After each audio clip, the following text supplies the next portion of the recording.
Bienvenidos todes al programa de educación y cultura Diálogos Compañeros de la Radio Germán Abdala.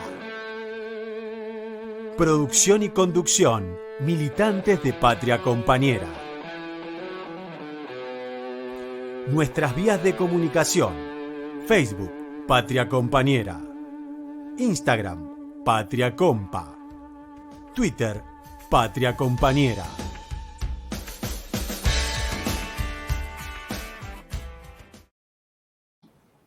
Siempre como que nos...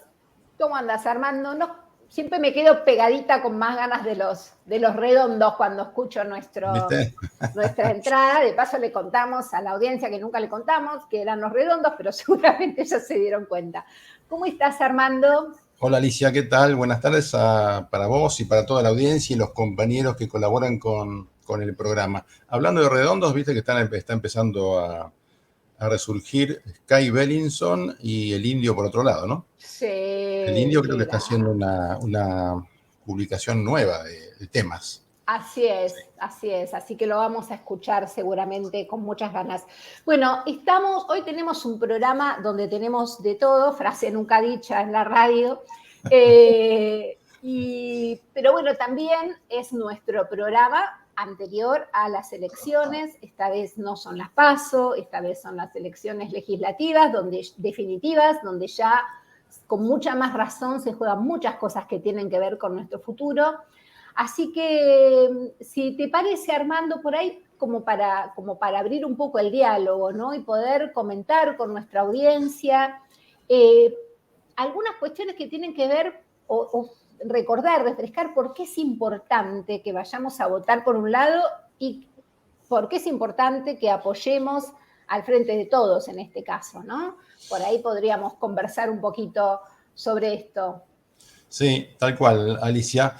Mira, rápidamente hacemos un punteo sobre los logros del gobierno de Frente de Todos que se ven poco y nada en los medios hegemónicos, ¿sí?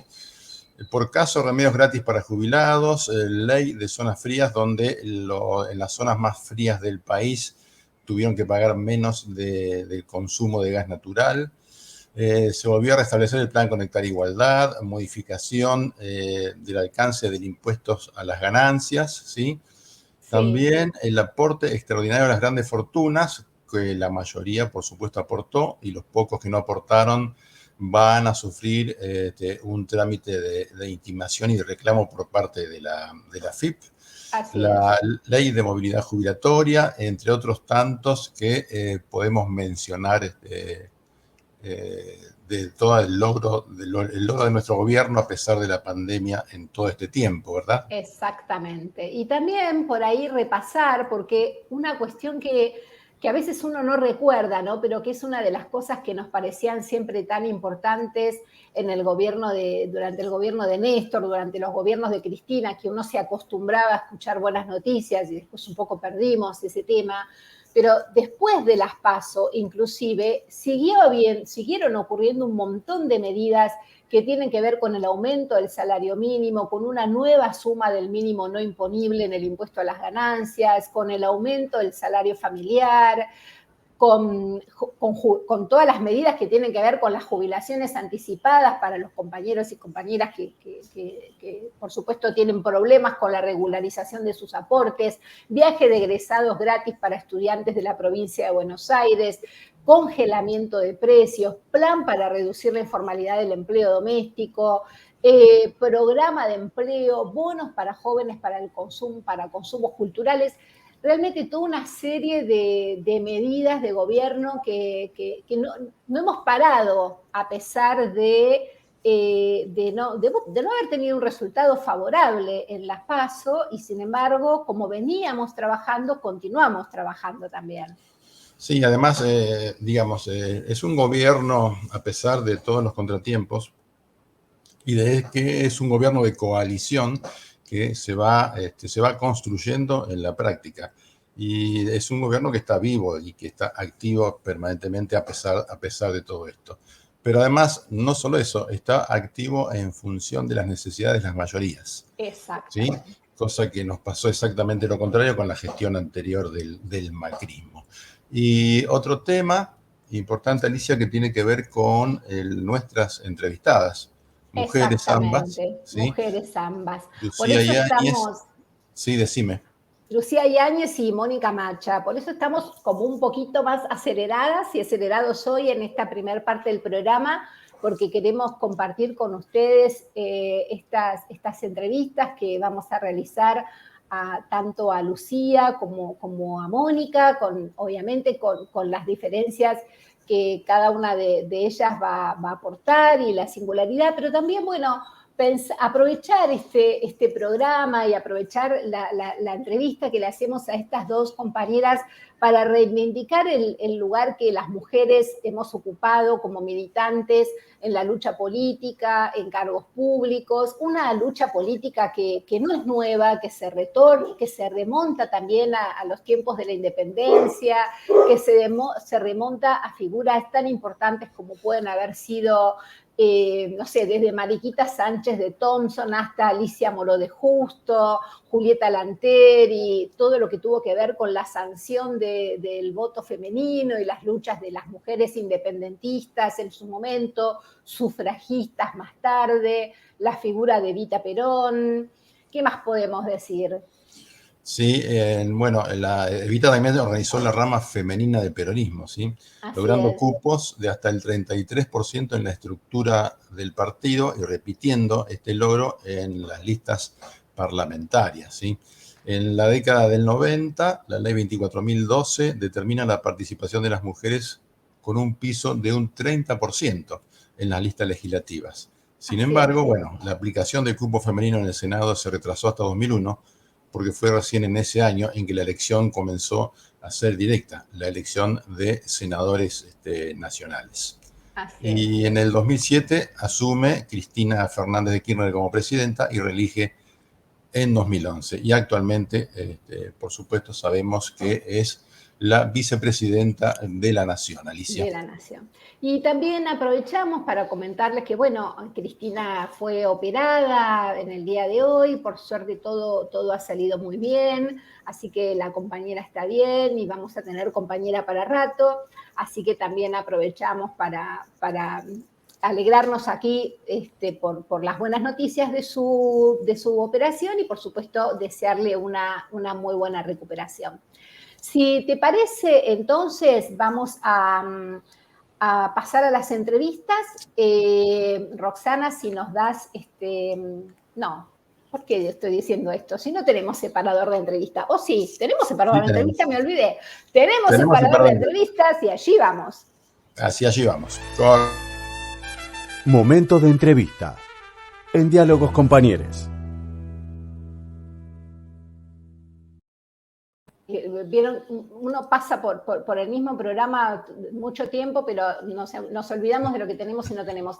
Bueno, vamos a compartir nuestra primera entrevista entonces con Lucía Yáñez. Lucía es candidata a diputada provincial, en segundo lugar por el Frente de Todos, en la 8ª sección electoral. Se graduó como abogada en la Universidad Nacional de La Plata. A partir del nuevo gobierno, asumió en el año 2009 como directora provincial de acceso a la justicia y de asistencia a la víctima. También fue codirectora de la Tecnicatura Superior Universitaria en Periodismo Deportivo en la Facultad de Periodismo y Comunicación Social de la Universidad Nacional de La Plata y compartimos entonces la interesante entrevista que nos ofreció. Muy bien, adelante entonces. Hola Alicia, hola Lucía, perdón, buen día, ¿cómo estás? Hola Armando, bien, todo muy bien, muchas gracias por este espacio. No, al contrario, los agradecidos somos nosotros, estamos aquí para trabajar para esta campaña y bueno, para hacerlo lo más dinámico y que llegue a la mayor cantidad de gente posible. Te vamos a arrancar preguntando, cuando asumiste como directora provincial de acceso a la justicia y propusiste algunos ejes centrales, ¿sí? Como son la descentralización de la gestión y la habilitación de los ciudadanos a contactar obstáculos. ¿Es así? Sí, mirá, nosotros venimos de trabajar, la mayor parte del equipo que conformamos la dirección, venimos de trabajar en acceso a la justicia desde hace muchísimos años y sabíamos de la problemática que se estructuró y que, por supuesto, se profundizó durante el macrismo y el vidalismo en relación a la descentralización del Estado, dado que, como pasa en la mayor parte de los gobiernos neoliberales, las políticas de ajuste a quienes afectan inicialmente es a las poblaciones más vulnerabilizadas y a la gente que vive en los barrios. Y eso ocurrió calcadamente en los 4 años, donde se empezó a centralizar muchísimo la política, se cerraron muchísimos centros de acceso a la justicia, dejó de haber ventanas del Estado en el territorio, y eso implicó una centralidad en cada uno de los lugares de la provincia de Buenos Aires que afectó el acceso a los derechos de los y las bonaerenses. Y cuando llegamos sabíamos que nuestra prioridad era poder abrir espacios, poder acercarnos a la gente, poder ponerle cara al Estado en el territorio, que es como le decimos nosotros a nuestros cajus, pero además poder hacer un acompañamiento interdisciplinario y con capacidad, digamos, con equipos que estén formados a los fines para realmente poder dar seguimiento a situaciones conflictivas y graves que son problemáticas que afectan a la gente en los barrios y en el territorio, y esa era una de nuestras prioridades, y estamos en esa línea trabajando, y eso nos ha permitido también abrir centros de acceso a la justicia en diferentes lugares de la provincia, que sigue siendo el punto central de nuestra política pública.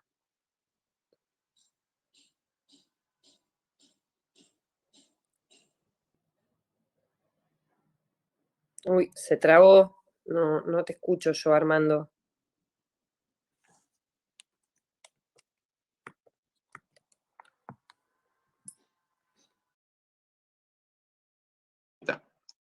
Seguimos. No te tuviste con equipos de trabajo porque no anteriormente, digamos, en la gestión de Vidal de esto no existía nada, ¿verdad? En realidad existían los centros, pero solamente hacían asistencia a la víctima.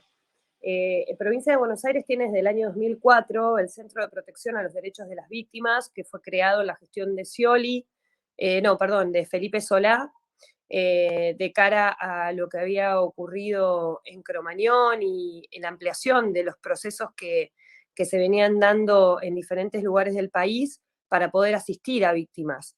Eso es uno de los ejes centrales en la política pública de atención a la ciudadanía en Provincia de Buenos Aires, porque este centro, el CPB, como lo llamamos nosotros, realmente tiene mucha legitimación, tiene profesionales con mucha jerarquía y de muchos años de trabajo, y es un faro en el país y en la provincia de Buenos Aires en relación a asistencia a víctimas.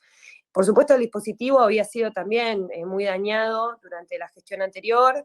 Nosotros lo fortalecimos, pero además le pusimos a la dirección también la pata del acceso a la justicia, que, como te decía, implica una atención muy amplia. A veces nos preguntan, bueno, ¿cuáles son los límites de atención que tienen? Y nosotros la verdad que somos muy todólogos, porque el sentido del dispositivo es acompañar a la ciudadanía, ¿no? A todos y a todas nos cuesta mucho a veces hacer un trámite en el Estado, y a veces no en el Estado también, ¿no? En las empresas, o tenés que iniciar un reclamo. Y la verdad que también la era de la digitalización es muy compleja para un montón de sectores y para todos y todos a veces, ¿no? Y es necesario en muchos momentos poder hablar con alguien que te explique cómo es el camino del acceso al derecho, cómo es la articulación que hay que hacer en cada uno de los organismos. Y bueno, un poco ese es el sentido que tienen los centros. También nuestros centros hacen asistencia a la víctima, los hemos fortalecido incluso en cantidad de profesionales, y hemos hecho muchas capacitaciones para poder dar herramientas a los profesionales y las profesionales para poder hacer frente a situaciones muy difíciles. Pero bueno, nuestra idea es esa, es poder generar un esquema de acompañamiento que vaya desde el momento en que la persona se presenta, ya sea espontáneamente o por solicitud de otro organismo o de organizaciones o de diferentes personas que derivan a nuestro dispositivo, hasta el momento en que la persona puede resolver el problema que trajo al CAJUS. Decime, Lucía, ¿y cuáles son los principales problemas, digamos, en esto de garantizar el acceso a la justicia con los que te has encontrado en La Plata y en el conurbano? Porque también el tema de desempeño, cuáles son las prioridades en temas de género, ¿sí? Con los que te encontrás, o cuáles son las problemáticas de género con las que te encontrás, porque sabemos que te has ocupado mucho de estas situaciones y también de situaciones de trata de personas. Sí, nuestra dirección, como te decía, tiene estas dos políticas y a su vez rescate y acompañamiento de víctimas de trata, con lo cual es bastante amplio y bastante complicado. Nosotros presentamos un informe, hará un poco más de un mes, de los 20.000 casos asistidos en el marco de la dirección en la pandemia, que para nosotros es un hito muy grande porque también muestra el compromiso de los trabajadores y las trabajadoras de nuestras áreas en provincia de Buenos Aires, que desde mayo del 2020 fuimos declarados servicio esencial enseguida, a los fines de poder hacer frente a una demanda que no puede parar, aún en las situaciones más complicadas, porque justamente las situaciones más complicadas de la patria, y en este caso del mundo, era muchísimo más necesario estar disponible para la ciudadanía. Y en el marco del informe, nosotros vemos primero, claramente, que las que más consultan son mujeres, especialmente en la política pública de asistencia a la víctima, donde más del 70% de los casos que asistimos son casos vinculados a abuso sexual infantil, a abuso sexual intrafamiliar de adultos o adultas, pero intrafamiliar, especialmente mujeres, violencia de género y violencia intrafamiliar. Yo siempre digo que el concepto de intrafamiliaridad no es un concepto que me guste, no he encontrado todavía un concepto que pueda suplantar, porque me parece que también doméstico tiene la misma problemática en el significante, porque a veces pareciera que es algo donde el Estado no debiera involucrarse, ¿no? Lo intrafamiliar, o que el otro no debiera ingresar, porque es algo que pasa dentro de la familia, y en realidad justamente lo que nosotras venimos exigiendo desde el colectivo de mujeres, pero también creo que toda la sociedad que acompaña este reclamo, que es evidente, que es el ni una menos, que es el no sin nosotras, que es la necesidad de frenar la violencia que existe hoy en la sociedad en contra de las mujeres y las diversidades, que tiene que ver justamente con esto, con poder seguir abriendo espacios, con poder seguir acompañándonos, y que de esa manera evitemos seguir ampliando este tipo de situaciones. Y te decía, el concepto de intrafamiliaridad a veces pareciera alejarnos, como en su momento fue el de crimen pasional, que pareciera de alguna manera justificar en algún momento cómo eran los femicidios. Yo creo que cuando le podemos poner nombres a las cosas, podemos por lo menos empezar a hacernos cargo de los problemas para cambiarlos. Yo creo que esta es una gestión que ha creado los dos ministerios de las mujeres, género y diversidad, que ha ampliado los espacios de atención y asistencia, y eso también nos ha permitido atender a muchas más mujeres. Pero bueno, las problemáticas son muy graves en general. Te decía, en asistencia a víctimas, estas son los principales causales de solicitud, de asistencia. Y en lo que tiene que ver con acceso a la justicia, vimos una diferenciación entre el informe de los 10.000 casos que presentamos en diciembre del año pasado y el informe de los 20.000 casos que presentamos en agosto o septiembre de este año, donde el año pasado había una gran demanda de lo que es acceso a la jurisdicción, o sea, de lo que es acceso al Poder Judicial, la necesidad de consultar por una causa judicial, un abogado o una abogada para poder hacer una solicitud judicial, dado que el año pasado todavía fue muy difícil la adaptación del Poder Judicial en pandemia al sistema digital, y eso implicó muchas dificultades en el acceso a la justicia, pensado, ¿no?, como propiamente el Poder Judicial, para las personas. Pero también había una gran demanda en lo que tenía que ver con el acceso a la salud, porque el año pasado y en los picos de pandemia que nos ha tocado vivir lamentablemente tanto en el 2020, dificultó el acceso a otros tipos de médicos, digamos. Cuando tenés que hacer una consulta por cualquier otra cuestión que no fuera COVID, había muchas dificultades, especialmente en las ciudades donde no se ha acompañado a la política pública provincial y nacional con la política pública local. La Plata es uno de esos lugares. Los centros de salud no estuvieron abiertos en un montón de momentos de la pandemia, no han podido hacer frente a la demanda que ha tenido la sociedad. Incluso hoy seguimos teniendo muchos reclamos en los diferentes dispositivos que tenemos en la ciudad. Y bueno, eso también ha dificultado. Este año, en el informe de los 20.000 casos, en cambio vemos un aumento muy grande de las solicitudes de acceso a documentación, que también es algo que se está trabajando muchísimo con el Ministerio de Gobierno de Provincia y con el RENAPER en Nación, porque bueno, también ha sido una problemática que se ha puesto de cara, creo, también en la elección, con la poca gente que ha ido a votar, porque en muchos casos hay problemáticas de acceso a la documentación. Está bien. Excelente, Lucía. Mira, aprovechamos para presentarte a nuestra conductora, Alicia Villa. Hola, Alicia. Hola, buen día. Buen día. Pido disculpas. Bueno. Pido disculpas porque esas cosas que se te reinicia la computadora en el medio de que querés empezar, pero bueno, son las cosas que nos han pasado en la pandemia.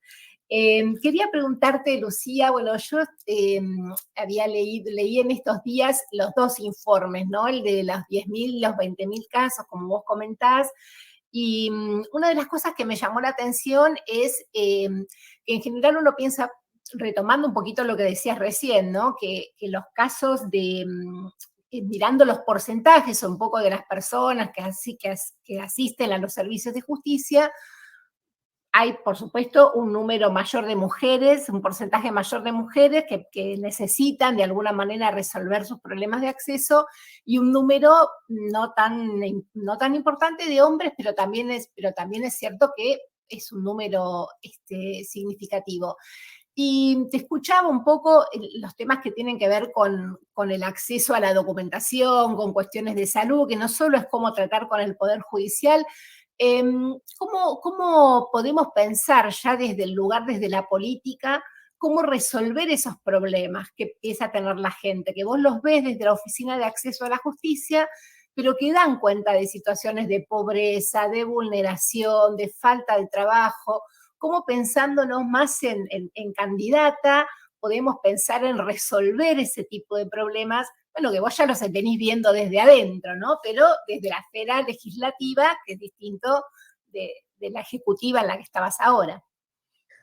Mira, yo creo que es absolutamente necesario empezar a pensar el Estado como una integralidad. Yo siempre lo vengo diciendo y creo que tiene que ver un poco con mi formación y mi trabajo en acceso a la justicia y con poblaciones vulnerabilizadas y en la asistencia a víctimas desde hace muchos años, que cuando el Estado se piensa de manera desmembrada hay muchos problemas, porque la gente no tiene un termómetro permanente, un conocimiento constante de cuál es el área en la cual está fallando en el momento para no garantizarle un derecho. Y realmente, digo, si bien obviamente que tenemos que fortalecer para mí siempre lo que tiene que ver con la educación cívica, o era en mi época, o no sé cómo se llama ahora, en términos de poder realmente profundizar el amor por nuestra patria, el conocimiento y el fortalecimiento de la democracia, que está cumpliendo 38 años y que es una celebración que tenemos que darnos día a día, porque en un país como el nuestro, donde hemos vivido permanentes golpes de Estado, en violación a los derechos constitucionales, y entre tantas atrocidades que han ocurrido, la verdad que poder estar celebrando 38 años de democracia es algo maravilloso. Yo siempre digo, yo soy una hija de la democracia, no conocí otro modo, por suerte, y realmente es algo que tenemos que defender permanentemente. Pero sí creo que es necesario empezar a trabajar muy articuladamente, es lo que nosotros venimos tratando de hacer desde que asumimos, con todos los poderes del Estado, que tenemos que realmente centrarnos en resolver los problemas de la gente, ser los más pragmáticos posibles, en generar mecanismos que sean ordenados, que sean articulados y que den solución definitiva, y poner a los organismos en la calle.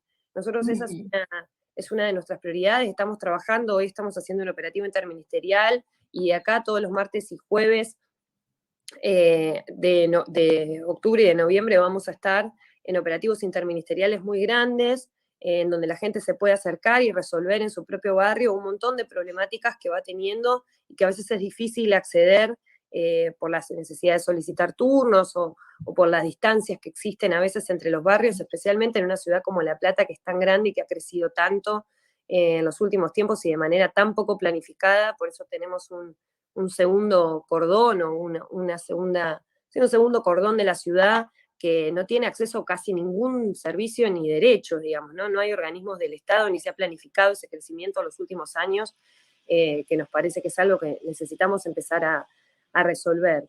Y también me parece que tiene que ver con hacer frente a que hay muchas veces la legislación, y esto es algo que se dice muchísimo, creo, en la Argentina, que hay una legislación de avanzada, y es algo de lo que muchas veces nos sentimos orgullosos y orgullosas. El tema es realmente sincerar cuáles son los procedimientos que estamos en condiciones de llevar adelante con los recursos que tenemos, para que realmente, más allá de que la ley sea maravillosa, el cumplimiento y la operatividad de la ley también, ¿no?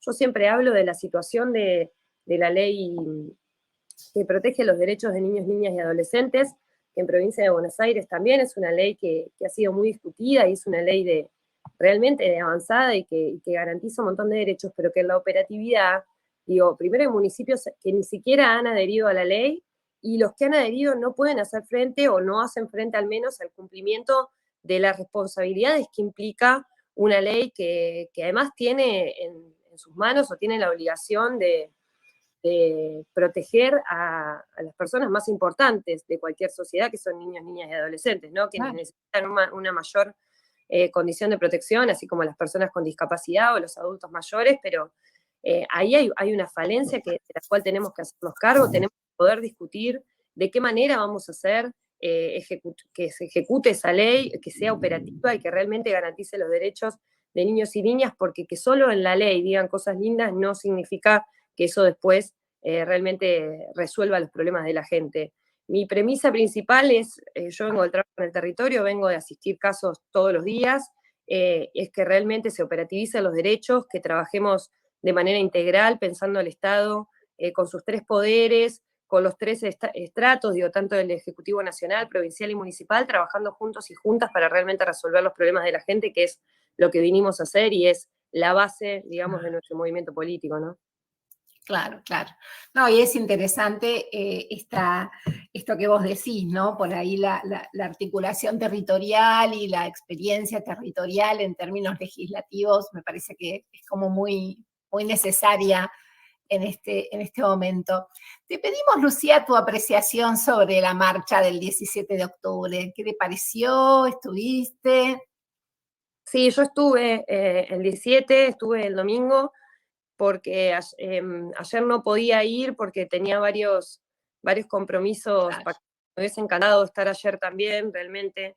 A veces se dificulta entre la campaña y la dirección también poder asistir a este tipo de, no sé si eventos, a este tipo de espacios tan importantes para el peronismo. Yo estuve el 17, me pareció maravilloso poder ir a la plaza, era una demanda que creo que teníamos de la gente, de los militantes y también de aquellos y aquellas que venimos del peronismo, que elegimos el peronismo. Yo nací en el peronismo, yo siempre digo, para mí es uno de los legados más maravillosos que me han dejado mis padres, porque el peronismo tiene que ver con muchas cosas. El peronismo es el amor a la patria, el peronismo implica el amor por el otro, digo, la empatía, el deseo de ver un pueblo feliz, un pueblo libre, que son los principios básicos. Para mí, haber podido ir a la plaza fue muy lindo. Creo después bueno, que por ahí no se había organizado, esto de cara a la pandemia nos ha implicado un montón de cosas, las dificultades también de poder organizar grandes marchas o grandes eventos como lo podíamos hacer antes o lo hicimos siempre los 17 de octubre, pero creo que el pueblo se movilizó espontáneamente, como aquel 17 de octubre donde el pueblo fue a buscar a Perón, y creo que de eso se trata un poco nuestro movimiento, de la espontaneidad, del amor, y para mí fue un lindo evento, pude hacerlo con mis compañeros y compañeras, que además, digo, nosotros somos un grupo joven, yo tengo 33 años, yo no soy de los jóvenes, pero sí hay muchos compañeros y compañeras que se han sumado al peronismo durante el macrismo o hace poco, digo, que tienen 18, 19 años, y la verdad que es maravilloso ver cómo este movimiento se hereda, cómo este movimiento sigue formando cuadros, sigue quedando o sigue permaneciendo en nuestra sociedad de generación en generación. Están cumpliendo 76 años, nos muestra que realmente es uno de los movimientos más importantes del mundo y que por suerte persiste en su ideología, en su doctrina y en el deseo de ver a un pueblo feliz. Claro. Tal cual, Lucía, así es, sí. Por último, te hacemos la última preguntita. ¿Qué te parece que sea necesario acordar dentro del Frente de Todos para dar la pelea acá en la ciudad y sobre todo apuntando a las elecciones del 2023? ¿Sí?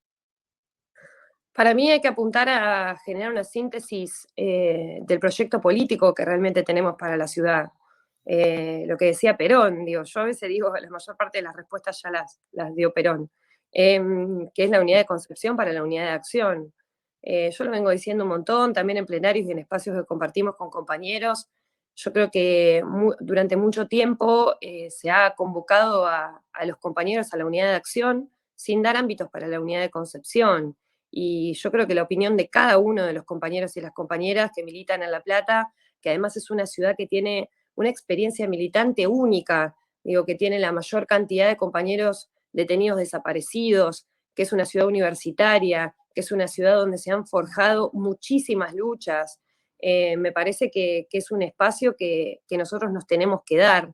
Y solo la concepción de un proyecto político común de ciudad, un piso, como digo yo siempre, tenemos que poder delinear el piso, lo mínimo que nosotros vamos a pedirle al compañero o a la compañera que sea candidato o candidata a intendente y que ojalá pueda ser intendente o intendenta de nuestra ciudad por el peronismo, y que tiene que ver con eso, con poder discutir cuáles son las cosas que realmente queremos para la ciudad, cuál es la planificación para una ciudad que nació planificada, ¿no? Soñada, que fue pensada y que hace muchos años en la ciudad de La Plata, por lo menos 10 años que no se puede generar esas instancias, y creo que eso ha mostrado lo que nos ha generado como movimiento, digo, no hemos podido ganar elecciones ejecutivas y nos cuesta mucho a veces sostener la unidad. Yo creo que es un buen momento, estamos discutiendo mucho, estamos después de la PASO que se dio en concejales, se está trabajando mucho de manera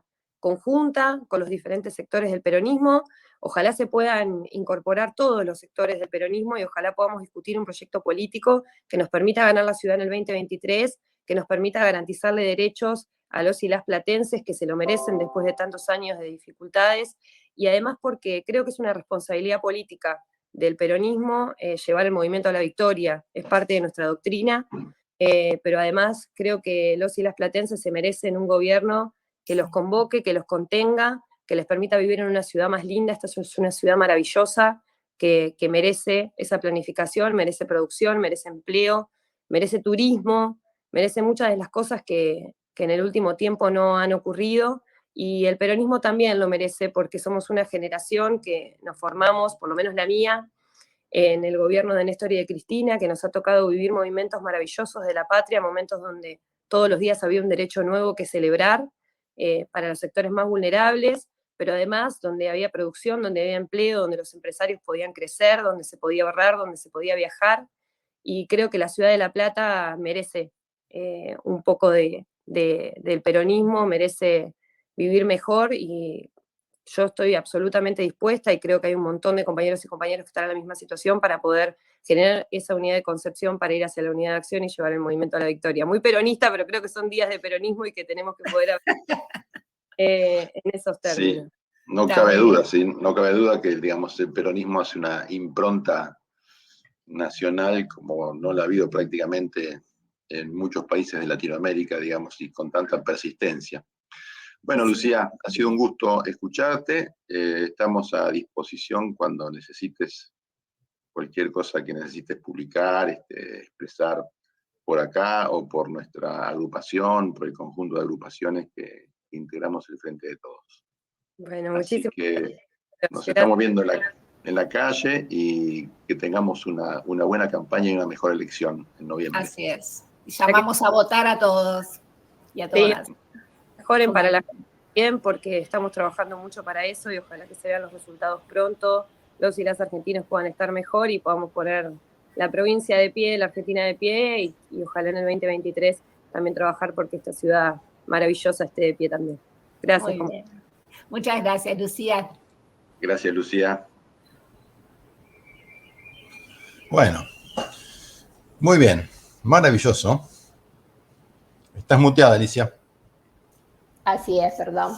Formidable entrevista. La verdad que una compañera tan joven, con tanta formación, que asumió una responsabilidad, bueno, como justamente el programa de acceso a la justicia y de asistencia a las víctimas de la provincia, que corresponde decir que en muchos municipios de la ciudad, de muchos municipios de la provincia de Buenos Aires, sobre todo los que pertenecen a Cambiemos, directamente es el programa provincial el que se hace cargo, porque muchos han desactivado los programas de asistencia a las víctimas, los programas de acceso a la justicia. Entonces, escuchar a una compañera joven, militante, con tantas ganas, con tanta formación peronista, realmente es un placer. Sí, además que tenga el termómetro de lo que está pasando no solo en la ciudad de La Plata, sino en la provincia de Buenos Aires, respecto de estos temas de acceso a la justicia para las personas, fundamentalmente mujeres, que son tan violentadas y discriminadas y maltratadas hasta por sus propias relaciones intrafamiliares. Realmente no es común encontrar un cuadro y tan joven formado de estas características. Bueno, así que ha sido realmente un gusto y espero que todos los que nos están escuchando y los que nos vean después lo disfruten y lo aprovechen de la misma manera, Alicia. Exactamente. Les dejamos también, para quienes escucharon hoy, para quienes escuchen más adelante, cómo contactarse, ya sea por la página web, por los teléfonos o por el correo electrónico con el programa de acceso a la justicia. Y ahora vamos a pasar a la actualidad cuando Roxana disponga, placa, y escuchamos a Nadia. Vamos con Nadia, nuestra gran compañera.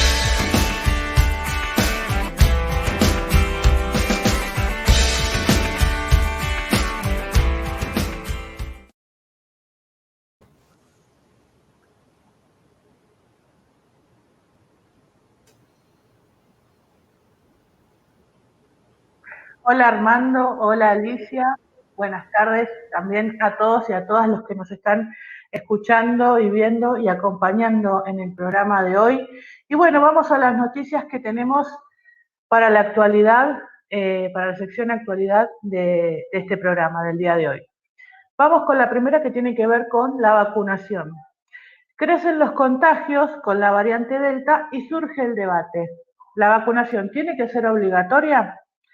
A pesar de los altos porcentajes de inmunización, hay más de 3 millones de adultos sin cubrir con las vacunas. Especialistas abogan por instituir la obligatoriedad en sectores claves, como por ejemplo en el personal de salud. En este escenario emerge un planteo hacia lo que se viene. ¿Se puede pensar que la vacuna contra el COVID-19 sea obligatoria? En este sentido, se lo consultó al médico Martín Hoffman, de la Sociedad Argentina de Infectología, y él plantea lo siguiente: se está hablando del tema, hay gente a favor y en contra, no hay consenso aún, algunos argumentos se basan en que no están terminadas la fase 3 de las vacunas y que las aprobaciones son de emergencia, otros apuntan a la autodeterminación y la libertad, y que la vacuna es un acto personal, pero más allá de eso tiene un impacto general. El médico dice: pienso que debería ser obligatoria, no se podría hacer ninguna actividad sin tener la vacuna. Así que veremos más adelante cómo se dirime este debate. Pero por otra parte, a partir de este lunes y martes pasado, comenzaron a llegar las citaciones para que se apliquen las terceras dosis de la vacuna contra el COVID-19. Todos los mayores de 50 que recibieron 2 dosis de la vacuna Sinopharm y los que tienen problemas en el sistema inmunológico por enfermedades anteriores. Todos los argentinos en este sentido van a recibir una tercera dosis y luego también los de más edad para reforzar una dosis con una dosis adicional, los que recibieron las vacunas de los laboratorios, las vacunas Sputnik y AstraZeneca. Y un dato no menor tiene que ver con que Argentina figura por encima de Estados Unidos y del Reino Unido y de la mayoría de los países europeos en aplicación de vacunas. En este sentido, Estados Unidos recién empieza a vacunar a la comunidad pediátrica. Por lo tanto, la oposición como los antivacunas fracasaron en sus respectivas campañas. Otra noticia que tiene que ver con el ámbito de la educación: se viene el Congreso Internacional de Educación con la mirada puesta en la enseñanza durante la pandemia. Organizado por el Gobierno de Tierra del Fuego y la Universidad Salesiana Unisal, se realizará el 5 y 6 de noviembre. Yendo de la escuela al living, ¿la continuidad pedagógica es o se hace? Refleja el título de una de las mesas de debate, donde deja plasmado el enfoque de la 4ª edición de este Congreso Internacional. Hasta el momento cuenta con más de 1.200 inscriptos interesados en conocer diferentes propuestas educativas que se desarrollaron durante el confinamiento. La adaptación de programas educativos para volcarlos a la virtualidad, la reformulación de las prácticas docentes dentro de las aulas remotas, son el disparador de varios conceptos que dieron lugar a las nuevas formas de enseñar y aprender. Entre las destacadas figuras del mundo académico, tanto nacional como internacional, participarán el sociólogo francés François Dubet, que es exdirector de la Escuela de Altos Estudios en Ciencias Sociales de ese país, el pedagogo y ensayista español Jurjo Torres Santomé, que será el encargado de abrir la conferencia inaugural, la especialista en educación Gabriela Dicker, que hasta hace poco tiempo fue secretaria de Evaluación e Información Educativa, además también Gabriela Frigerio y Emilio Tenti Fanfani, entre otros. El cuarto Congreso Internacional de Educación e Inclusión del Sur es gratuito y de acceso libre y se podrá seguir por los canales de YouTube de las aulas digitales de Tierra del Fuego. Y por último, tenemos una noticia sobre derechos humanos. Reconocieron a sobrevivientes de la ex-ESMA por su lucha por la memoria, verdad y justicia. El espacio Memoria y Derechos Humanos entregó el reconocimiento de Hacedores de la Memoria 2021 a las y los sobrevivientes de este centro clandestino que funcionó durante la última dictadura cívico-eclesiástico-militar. Entre los sobrevivientes que hablaron en el evento estuvo Ana Sofiantini, quien, emocionada, definió a la distinción recibida como un hermoso abrazo que nos están dando y lo necesitábamos. También relató parte del horror de la que fue víctima y destacó las políticas de reparación en materia de derechos humanos del gobierno de Néstor Kirchner. También renombraron la calle Torn como 19 de marzo de 2004, en reconocimiento a la fecha en la cual los sobrevivientes, junto al entonces presidente Néstor Kirchner, regresaron por primera vez al predio donde transcurrió su cautiverio.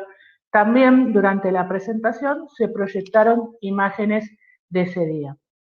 Y con la noticia de este necesario y hermoso reconocimiento, concluimos con la sección de actualidad del día de hoy acá en Diálogos Compañeros.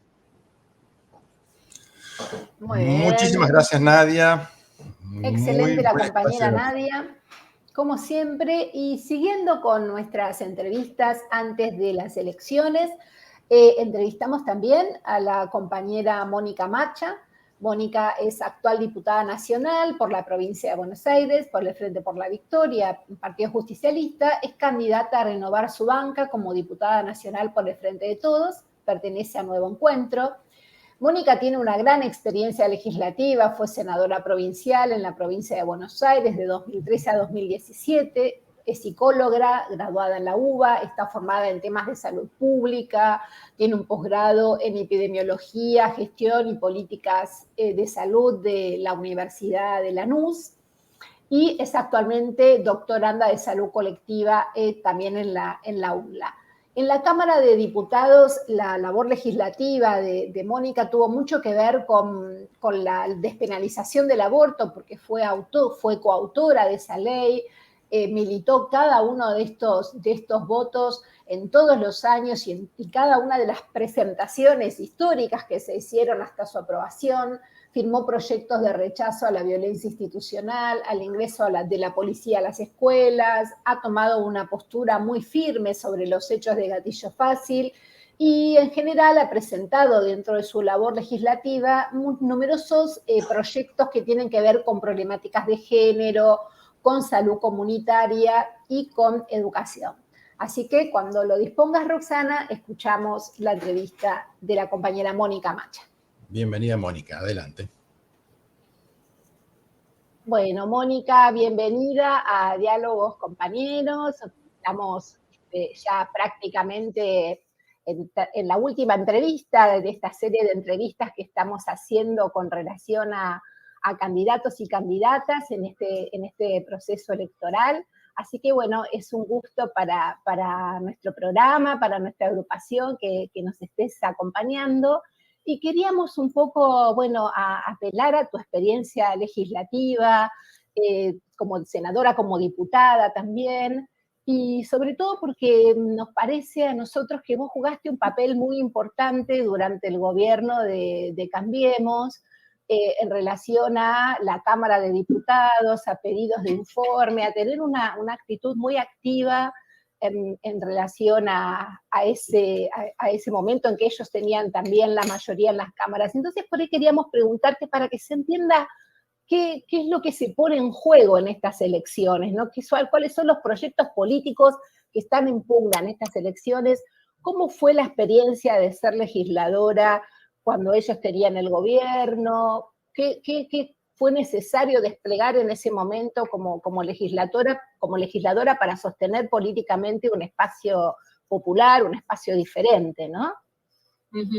Bien, bueno, en principio, gracias por la invitación, por lo que están haciendo, por el proyecto también de este espacio de comunicación popular, y también porque creo que, bueno, que también estos son espacios bien interesantes para poder a veces profundizar y debatir temas que tal vez en otras instancias y en otro tipo de dispositivos o de acciones vamos como muy por arriba, y me parece interesante esto de una propuesta como para poder profundizar algunas cuestiones.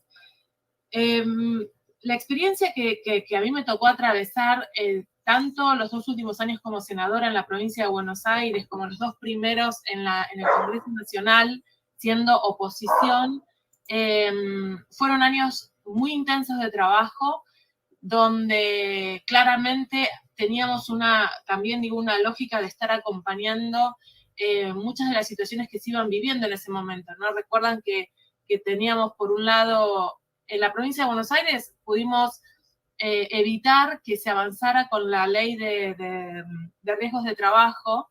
Durante 9 meses logramos impedir que esa ley se votara en el Senado de la provincia, y eso fue en articulación con la Intersindical de Salud, un trabajo muy territorial, muy cuerpo a cuerpo, y logramos eso. Y la verdad es que cuando pensamos en un logro así, decimos, bueno, las personas, los trabajadores y trabajadoras que en esos 9 meses o tenían enfermedades vinculadas al trabajo o tuvieron accidentes de trabajo, tuvieron, digamos, otra situación de tratamiento que la que hoy rige en la provincia de Buenos Aires y en el país, que es con esas leyes que quedaron todavía del macrismo y que yo entiendo hay que derogarlas, porque son realmente muy perjudiciales para los trabajadores y trabajadoras. Entonces, por un lado eso, por otro lado era estar mucho en el Hospital Posadas por lo que fueron los despidos, lo que pasaba en el INTI. Habíamos armado junto con otros compañeros y compañeras una cuestión de mucha presencia en los lugares donde se empezaban a desarrollar esos conflictos. En las tomas, el INTI que había tenido esa ocupación, porque aparte parece que estuviésemos hablando de hace 15 años atrás y pasó hace poco. Pasó ayer. La ocupación del INTI para defender los espacios de trabajo, y también la soberanía de la Argentina, porque también esto se ponía en juego, ¿no? No era solamente, que ya es mucho, la cantidad de puestos de trabajo que se ponían en peligro, sino también lo que iba adosado a esa situación, que tenía que ver con la producción del INTI, que en el caso de Posadas tenía que ver con una perspectiva también sobre la salud pública. O sea, como que eso tuvo eso implicaba mucho trabajo por parte de quienes estábamos en ese momento legislando desde la oposición. Y después, obviamente, todas las herramientas que implica el espacio legislativo, los pedidos de informe, los proyectos de ley que estaban vinculados a proteger programas que ya tenía nuestro país, o bien a plantear la necesidad de contar con determinadas normativas que permitieran no ampliación de derechos, porque en un proyecto tan neoliberal no hay ampliación de derechos. En todo caso, lo que estábamos defendiendo es que no se vulneraran más derechos de lo que ya se estaba haciendo. Así que esa fue un poco el recorrido. Me recuerdo como un tema también que hoy se sigue tomando para la investigación de la acción de la AFI en el Posadas durante el macrismo. Hicimos una denuncia penal a Macri directamente por su accionar en esa red, en ese espionaje sobre los trabajadores y trabajadoras del Hospital Posadas. Digo, como trayendo algunas cuestiones que voy recordando en función de la pregunta que vos me hacías.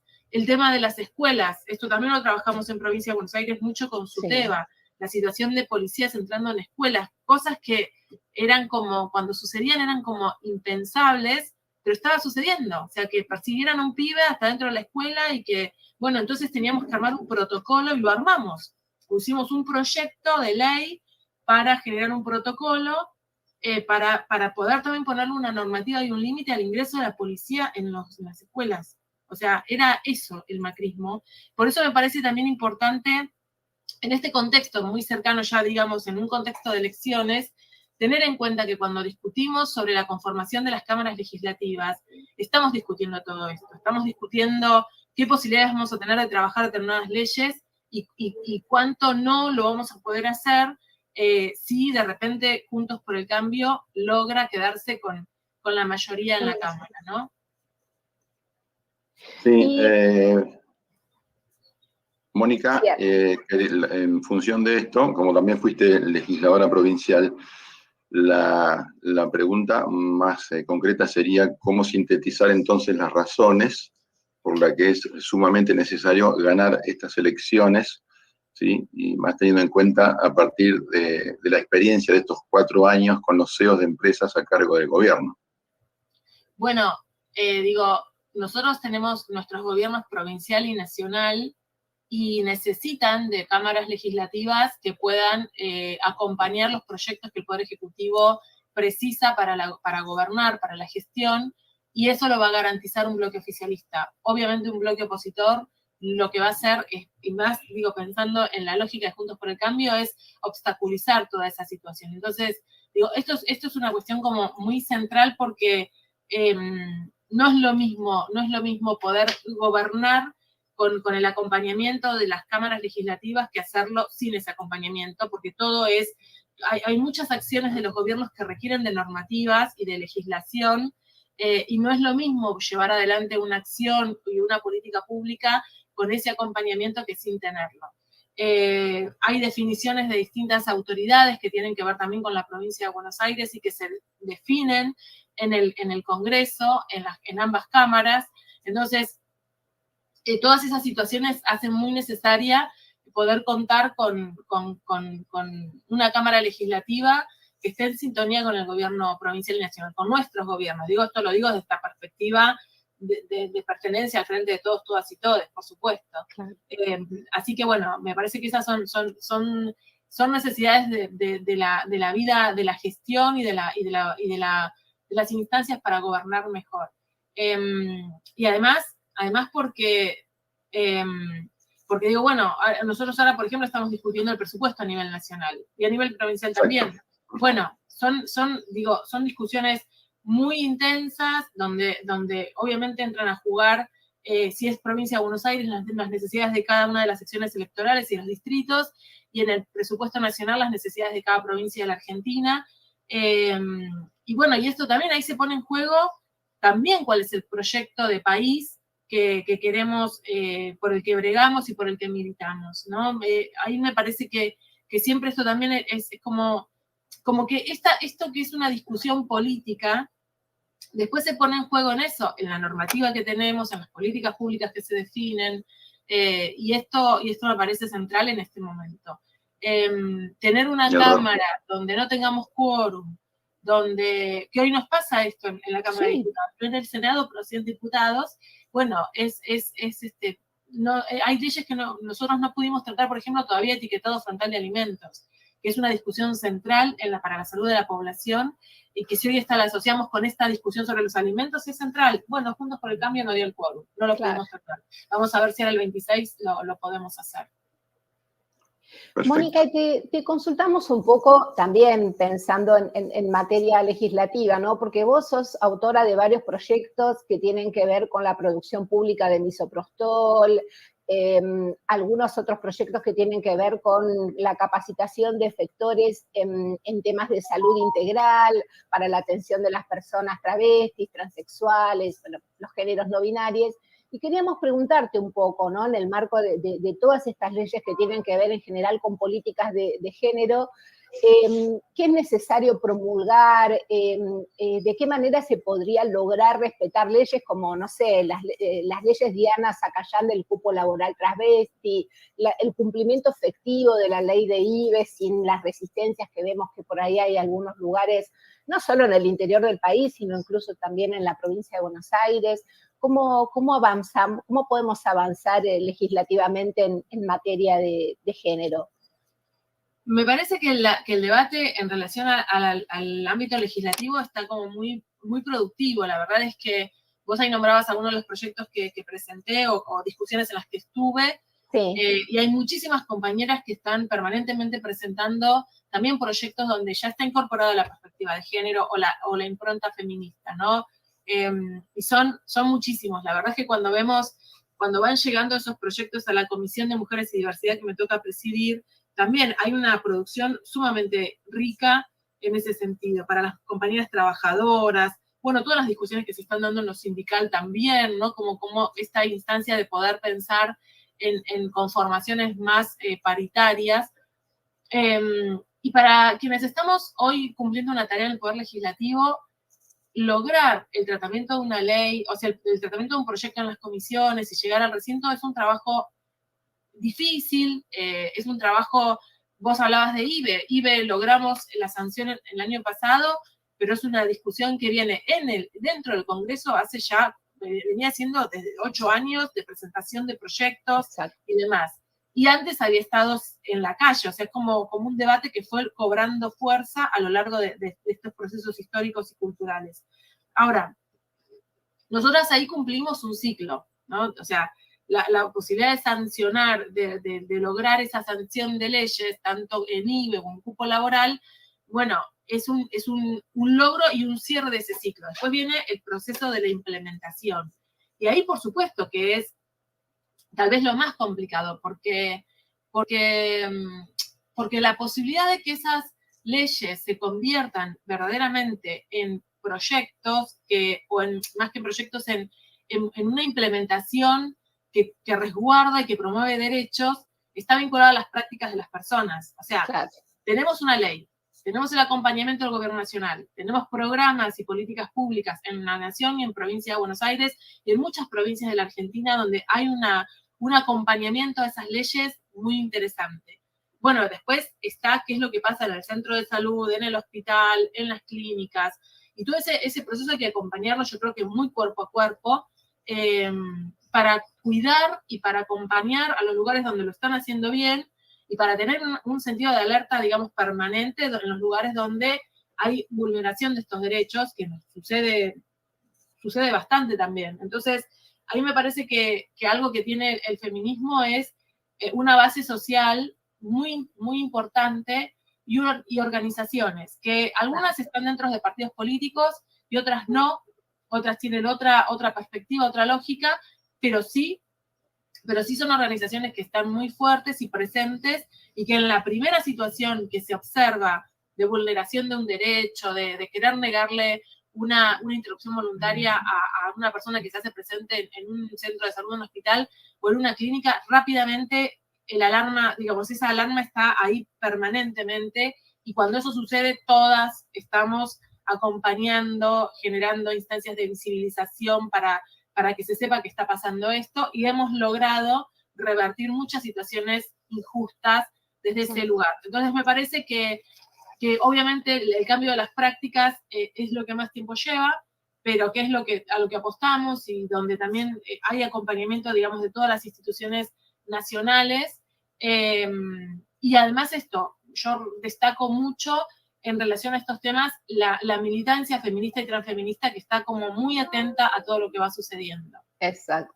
Esto es interesante porque yo pensaba, ¿no? La Ley de Educación Sexual Integral tiene más de 10 años de sancionada y también hay un montón de chicos y chicas que se les vulnera todo el tiempo su derecho a tener una educación sexual integral y si el tema no se diluye, tiene que ver con la militancia de los docentes, pero también, sobre todo, de los chicos y chicas que reclaman tener educación sexual integral, ¿no? Como que reclaman por ese derecho.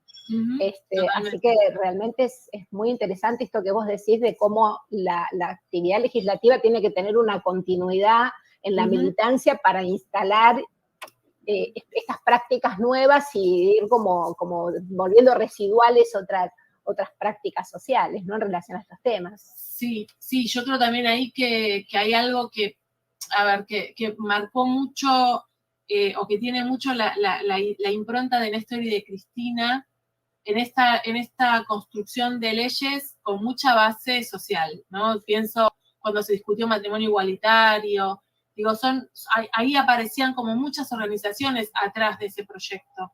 Entonces eso también hace que no se trata solo de una iniciativa desde un sector que tiene la posibilidad de tomar esa iniciativa y llevarla a la discusión, sino que esa iniciativa se complementa y se refuerza con mucha militancia sosteniendo. Y entonces me parece que ahí también se construyó un modo de militar una ley.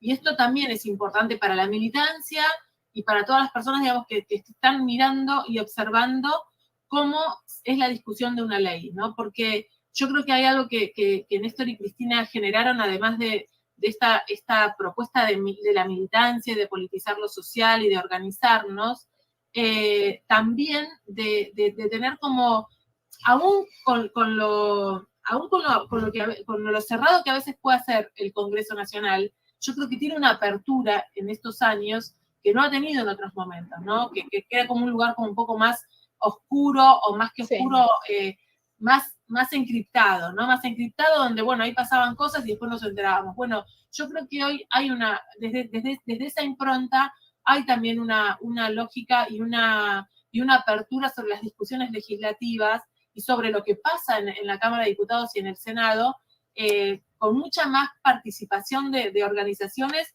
que están, bueno, militando distintos temas. Y me parece que esto también es interesante a la hora de pensar la politización de nuestro pueblo.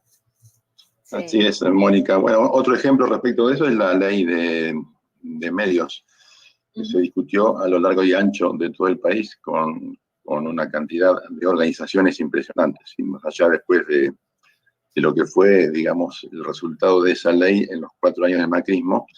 El ejemplo que vos estás dando tiene mucho que ver o sea, lo que estás describiendo tiene mucho que ver con ese modo de construcción de las leyes con sustento popular.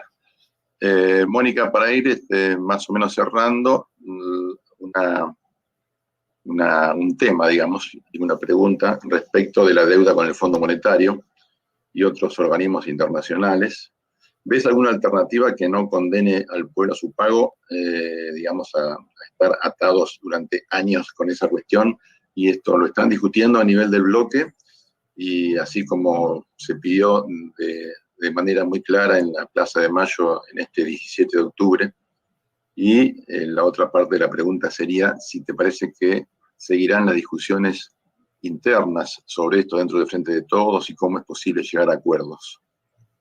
Bueno, es una discusión que está presente, pero que digamos, vamos en la línea de pensar cómo avanzamos en acuerdos con el fondo que permitan tener como algún tipo de lógica de pago que no ponga, digamos, más en crisis la situación de nuestro país. O sea, se está discutiendo en esa línea. Y es un tema muy complejo, pero creo que a nosotros siempre nos orienta un poco el planteo de Néstor, es decir, bueno, necesitamos como fortalecer, recuperar la situación económica de nuestro país y entonces ahí sí poder plantear alguna lógica de pagos que tenga que ver con eso, ¿no? Pero es un debate y está como todo muy, muy en discusión.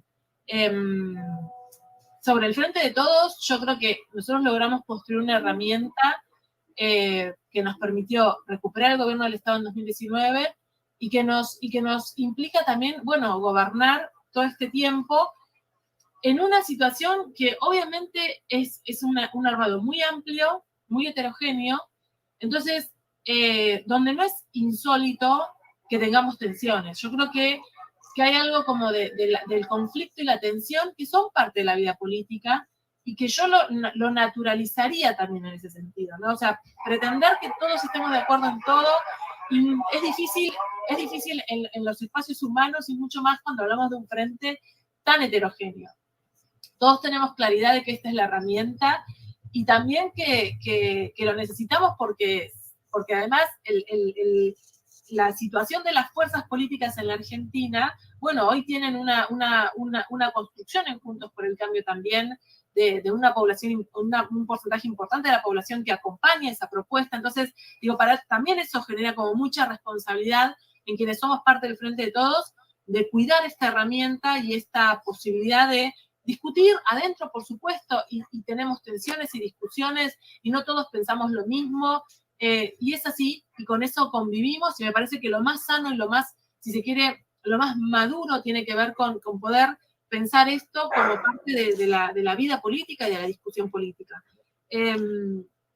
Y el tema del pago de la deuda, o cómo va a ser ese pago, o cuáles son las condiciones, bueno, es una discusión también dentro del Frente de Todos. Hay compañeros y compañeras que tienen como más, así como cada uno y cada una tiene como temas en los que más se desarrolla porque son los espacios o de mayor experiencia o mayor conocimiento, también tenemos en nuestro bloque compañeros y compañeras que tienen mucho más conocimiento y muchas más herramientas para las discusiones económicas, y es el espacio que también está generando producción, insumo para poder también construir nuestras posiciones. Exacto, y dar esos debates centralmente. Bueno, Mónica, Alicia, ¿algún mensaje final que nos quieras dejar, Mónica? Bueno, para este 14 de noviembre, sobre todo. Sí, me parece que estamos muy cerquita de la elección, y que bueno, que yo creo que lo que tenemos por delante es un proceso político que implica mucha militancia, que implica estar muy atentos a todo lo que sucede, tener mucha participación. Me parece que esa es la garantía que tiene nuestro espacio también para poder acompañar las transformaciones necesarias, para dar las discusiones que se necesitan, y me parece que eso es lo que nutre y lo que nos lleva también a nuestra militancia a seguir estando en los espacios que ocupamos y en los espacios políticos de los que participamos.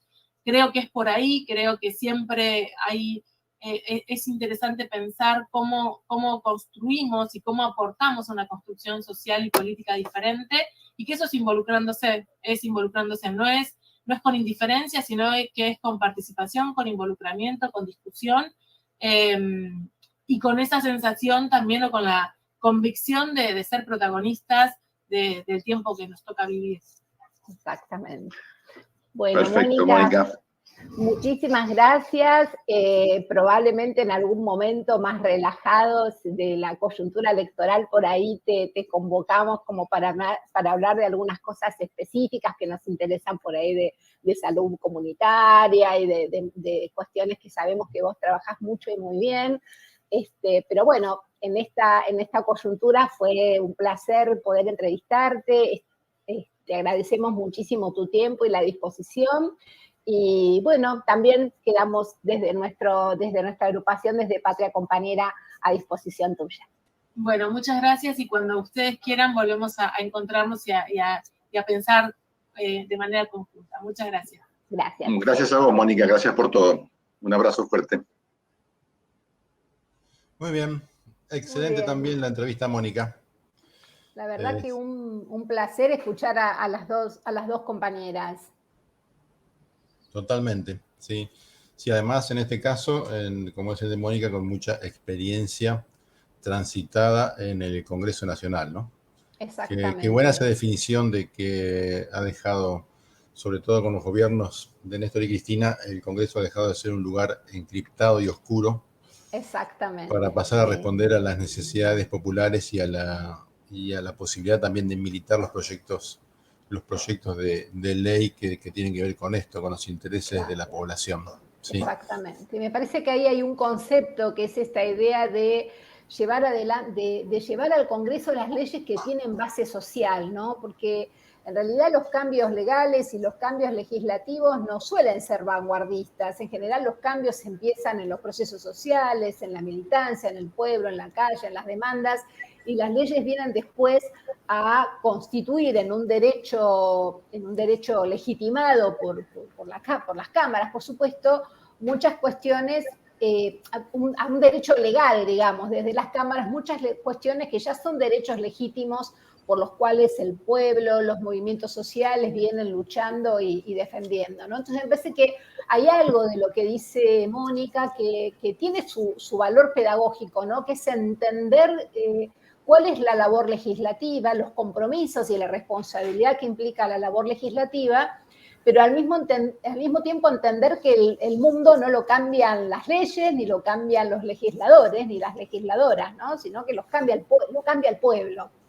Exactamente, sí, ni hablar, es así. Te digo, Alicia, para ir cerrando, último parte médico, lo nuevo parte médico sobre la salud de Cristina Kirchner. El pólipo encontrado es benigno y se encuentra en buen estado general de salud. ¿Ah? Bueno, nos alegramos mucho. Y, con suerte la vamos a tener la semana que viene en el cierre de campaña. Exactamente. ¿Sí? Ahí como pusimos en el graph, tenemos el cierre de campaña la semana que viene, el día 11, y el 14, domingo 14, tenemos las elecciones. Nosotros esperamos realmente que, nosotros y toda la militancia, esperamos realmente que más allá de lo que siempre deseamos, que es celebrar la democracia y que todas estas jornadas se lleven adelante con la tranquilidad y con las garantías que esperamos y que sabemos que vamos a tener, realmente, un llamamiento, tomando las palabras de las compañeras que entrevistamos, algunas cuestiones que repasamos cuando comenzamos el programa respecto del momento en el que estamos, de los logros conseguidos y muchos otros logros que se vienen consiguiendo en nuestros gobiernos. Esperamos, hacemos un llamado a votar con la responsabilidad de la construcción del futuro, ¿no? Esperemos que esto esté en el ánimo de tantas personas que seguramente capaz no votaron en las PASO y vienen a votar en estas elecciones. Sí, y es importante porque forma parte de la construcción colectiva, o sea, si dejamos que el poder real domine o manipule, como lo hace habitualmente, sobre todo desde el punto de vista cultural, estamos, las mayorías populares estamos, digamos, en desventaja muy fuerte, y el momento más importante para resolver esta disputa, o uno de los momentos más importantes, es el acto eleccionario, que es fundamental entonces para este 14 de noviembre, y convocamos a todos y todas a acercarse a los lugares de votación. Exactamente. No basta con tener el gobierno, sino con contar con una Cámara que apoye los proyectos que necesitamos para cambiar nuestro país. Así que bueno, nos estamos viendo también muy pronto aquí en nuestro programa. Hasta pronto y mucha suerte. Buen fin de semana.